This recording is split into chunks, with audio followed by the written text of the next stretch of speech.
जैसे ही अस्पताल से रुदा की मौत की खबर घर पहुंची, पूरे खानदान पर जैसे बजलियां गर गईं और सबके होश उड़ गए। अरहम को जब पता चला कि रुदा इस दुनिया से रुखसत हो गई है तो उसका दिमाग सुन्न हो गया और उसे अपनी आंखों के सामने अंधेरा छाता हुआ महसूस हुआ। अरहम दीवाना वार अपने घर पहुंचा, जहां उसकी बीवी और उसकी मां पहले से मौजूद थीं, और उसका गुस्सा आसमान को छूने लगा।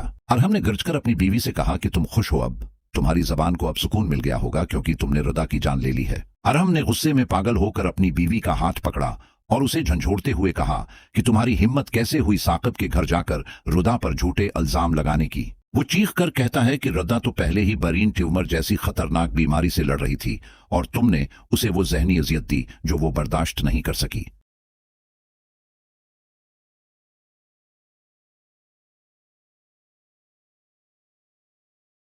अरहम की बीवी डर के मारे कांपने लगी, लेकिन इरहम का जुनून अब रखने वाला नहीं था। इसने साफ कह दिया कि तुम मेरे लिए कातिल हो।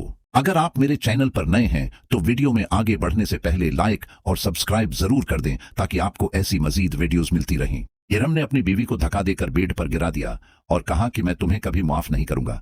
तुम्हारी वजह से मेरी मोहब्बत मुझसे हमेशा के लिए छिन गई। अरहम ने उसी वक्त ऐलान कर दिया कि अब उस घर में तुम्हारे लिए कोई जगह नहीं है, तुम अभी उसी वक्त अपने मेके चली जाओ। दूसरी तरफ साकिब अस्पताल के ठंडे फर्श पर बैठा जार क़तार रो रहा है और बार बार डॉक्टर का वो जमला उसके कानों में गूंज रहा है। डॉक्टर ने साकिब को बुलाकर सख्ती से कहा था कि साहब, हमने आपको पहले ही बताया था कि रुदा को ब्रेन ट्यूमर है और उसे किसी भी किस्म की टेंशन नहीं देनी। डॉक्टर ने कहा कि उसके दिमाग में ट्यूमर तेजी से फैल रहा था, लेकिन आप लोगों ने उसे इतनी जहनी अजियत दी कि उसका दिमाग ये सदमा बर्दाश्त न कर पाया। साकिब के पैरों तले से जमीन निकल गई है।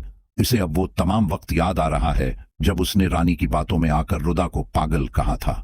साकिब को अब एहसास हो रहा है कि उसकी बहन सचमुच बीमार थी। वो कोई नाटक नहीं कर रही थी, बल्कि वो तो मौत के करीब खड़ी थी। साकिब रोते हुए खुद को कोस रहा है कि वो कितना बुरा भाई है जो अपनी बहन की तकलीफ को न समझ सका और उस पर शक करता रहा। उसी दौरान ज़ारून अस्पताल पहुंचता है और जब उसे पता चलता है कि रुदा नहीं रही तो वो भी सख्ते में आ जाता है। ज़ारून ने साकिब का कुंधा थाम कर पूछा कि साकिब, ये सब कैसे हो गया? रुदा तो ठीक थी, अचानक उसे क्या हुआ? साकिब ने रोते हुए ज़ारून को बताया कि ज़ारून, रुदा को ब्रेन ट्यूमर था और हम सबसे ये बात छिपाई गई थी। साकिब ने इंकिशाफ किया कि रानी को सब पता था, लेकिन उसने कभी हमें सच नहीं बताया, बल्कि वो रुदा को जलील करती रही। ज़ारून ये सुनकर हक्का बक्का रह गया कि रानी इतनी बड़ी दुश्मन निकलेगी कि एक बीमार लड़की की रिपोर्ट छिपाकर उसे मौत के मुना में धकेल देगी। ज़ारून का खून खोलने लगा। उसे याद आया कि रुदा हर वक्त सिर दर्द की शिकायत करती थी और वो उसे सिर्फ पेन कलर गोलियां देते थे। ज़ारून ने साकिब से कहा कि भाई, अब पुछताने का वक्त नहीं है, अब इन लोगों को सजा देने का वक्त है जिन्होंने रुदा का ये हाल किया। अरहम अब साकिब के घर पहुंचा है। उसकी आंखें रो रो कर सर्ख हो चुकी हैं और वो रुदा के कमरे में जाकर उसकी चीजों को सीने से लगा लेता है। अरहम साकिब के सामने हाथ जोड़कर माफी मांगता है कि मैं रुदा को बचा न सका, मेरी बीवी ने सब कुछ बर्बाद कर दिया। साकिब अब इरहम को कुछ नहीं कहता क्योंकि उसे पता है कि कसूरवार वो खुद भी है जिसने अपनी बहन पर एतबार नहीं किया। रानी अब घर में अकेली पड़ गई है क्योंकि साकिब अब उसका चेहरा भी नहीं देखना चाहता और उसे कमरे में बंद कर दिया गया है। रानी को अब डर लग रहा है कि अगर ज़ारून ने कानूनी कार्रवाई की तो वो सीधी जेल जाएगी क्योंकि उसने मेडिकल रिपोर्ट छिपाई थी। फदा अस्पताल में रुदा के बेड के पास बैठी उसे आवाजें दे रही है कि रुदा उठो, देखो मैं आ गई हूं, अब तुम्हें कोई कुछ नहीं कहेगा। लेकिन रुदा अब हमेशा के लिए खामोश हो चुकी थी।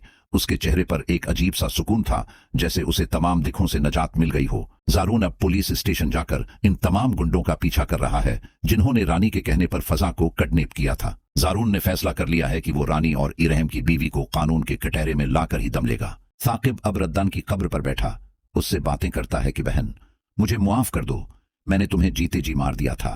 अरहम ने अब अपनी बीवी को तलाक के कागजात भेजने का फैसला कर लिया है क्योंकि वो इस औरत के साथ अब एक छत के नीचे नहीं रह सकता।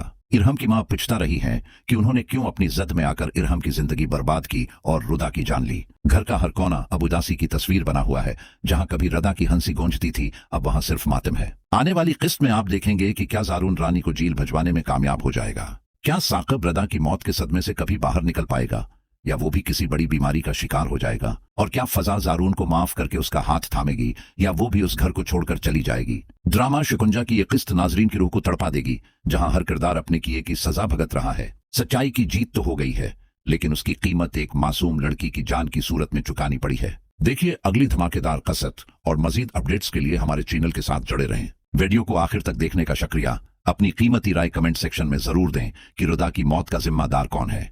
मजीद ऐसी जज्बाती वीडियोस के लिए सब्सक्राइब कर लें। अल्लाह हाफिज।